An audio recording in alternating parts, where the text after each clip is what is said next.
Welcome back to Physics 151 online. I'd now like to extend our treatment of rotational dynamics to include a calculation of the rotational kinetic energy of an object, and we'll go back to this arbitrarily shaped object where we consider the contribution of each one of the little mass elements that we'll call delta m sub I to the overall kinetic energy as this object rotates about an axis at the origin that's perpendicular to the page with a rotational velocity of omega. And remember, omega is measured in radians per second because it's a measure of angle per unit time. So all we have to do is calculate the kinetic energy of each of the little pieces, these mass elements, and then add them together. So the tiny amount of kinetic energy that this mass element delta m sub I has is 1/2 delta m sub I times its linear velocity squared. And of course each piece on this object is undergoing rotational motion around this axis through the origin. So the v is simply the tangential velocity as this object goes around the circle. And so we can, because we know each mass element has a different value for v sub I, but we also know how that v sub I is related to omega, we can replace the v sub I in terms of omega instead. And the simplification here is we know that every piece on this rigid body has the same omega as it rotates around this axis. So v sub I is equal to r sub I times omega. That reflects the fact that if an object is further away from the axis of rotation, it travels faster in terms of its linear speed. If it makes a complete circle, it undergoes a larger circumference in one revolution than a piece of the object that's closer to the origin. So if we replace v sub I with r sub I omega and then square it, we get that the kinetic energy associated with this piece is 1/2 delta m sub I times r sub I squared omega squared. And now to get the total kinetic energy for the whole object, we sum all of those contributions, where the sum takes us over all of the mass elements that make up that object. And the simplification here is that we can pull the 1/2, of course, and the omega squared outside the summation, because every single mass element has the same omega. And so what's left, we have the 1/2 omega squared, and this summation has to do with every mass element multiplied by the square of its distance from the axis. So this summation reflects something about the distribution of mass for that object with respect to the axis of rotation. So it depends on the shape of the object, but it also depends on the axis of rotation about which the object is being rotated.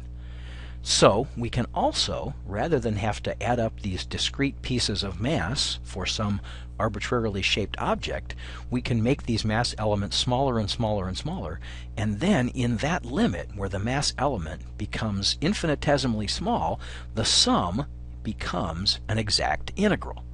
And so this summation will get replaced by an integral sign, and the delta m will get replaced by a dm. So how's that going to look? Here is the result. Rotational kinetic energy of any object is 1/2 omega squared times the integral of r squared dm. And remember, what this is doing is it's carving the object up into little infinitesimal mass elements and saying, what is the square of the distance of that mass element away from the rotation axis? So we get 1/2, and what we're going to do with this integral is we're going to give it a name. And that name is the moment of inertia, sometimes called the rotational inertia. So I, the symbol for the moment of inertia, is defined as the integral of r squared dm for that object. And you might remember we had something similar when we calculated the center of mass of an object, only there the integral just involved the distance r times dm. So this is kind of a similar sort of calculation to what we did when we were calculating the center of mass of an arbitrarily shaped object. Now notice, when we compare the two kinetic energy equations for translational motion and for rotational motion, they look very similar. There's this correspondence, there's a 1/2, and then in the case of a translational motion we had the mass. For rotational motion we have the moment of inertia that depends on the mass, but it depends on how far each piece of mass is from the rotation axis. And then instead of translational velocity v, we have rotational velocity omega. And so if you remember 1/2 mv squared, and you just remember that mass gets replaced by moment of inertia and translational velocity gets replaced by rotational velocity, you should be able to remember the rotational kinetic energy expression, 1/2 I omega squared. So as we continue on in developing rotational analogs to each of the translational properties of an object, it's helpful to keep this correspondence in mind.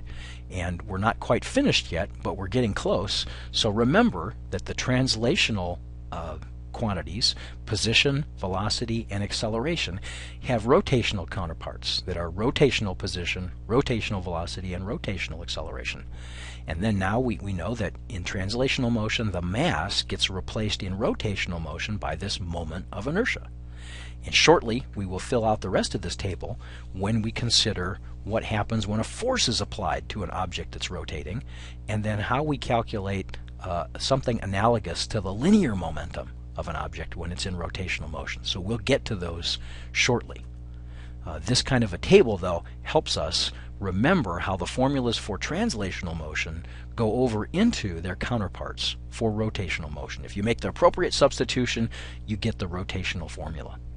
Now, what we'll do in class is some examples, and for very common shaped objects, there are results in your textbook for the moments of inertia. For example, a cylinder or a hoop of some kind. Maybe for a rod that's pivoted about a certain point for a rotational axis. These may be quantities that are tabulated in your book, but they all can be calculated using nice applications of calculus. So this is just an advertisement for what we're going to do in class. We'll show very easily how you can find the moment of inertia of a thin cylindrical hoop with mass m and radius r, and then we'll look at a solid disk, the same mass and the same radius, but instead of it being a hoop, then we have something that has a solid surface to it. And then finally, we'll do a more complicated calculation of a thin rectangular plane or plate that has a length L and a width W and a mass M. And we could consider various types of axes, but we'll do an axis through the center of mass of that object. So we'll show how to use calculus to do these kinds of calculations of moments of inertia.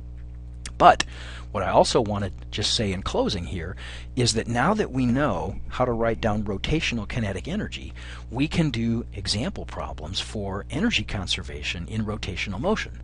And here's an example of one that we also can work out fairly easily, but I'll just show you what it is. Imagine that you've got a thin rod of a certain mass and length, and it's pivoted about an axis perpendicular to the rod and running through the end. So here the axis goes through this circle and it's perpendicular to the page.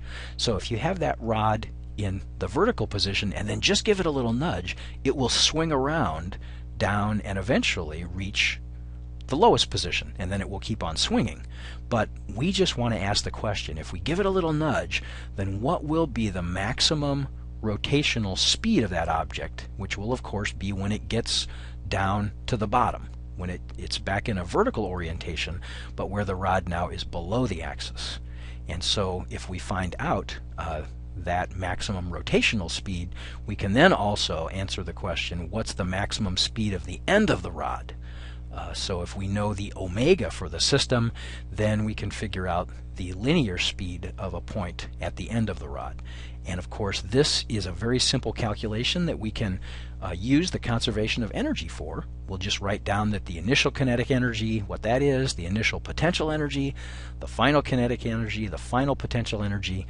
But when we do that, we will be using the expressions for rotational kinetic energy.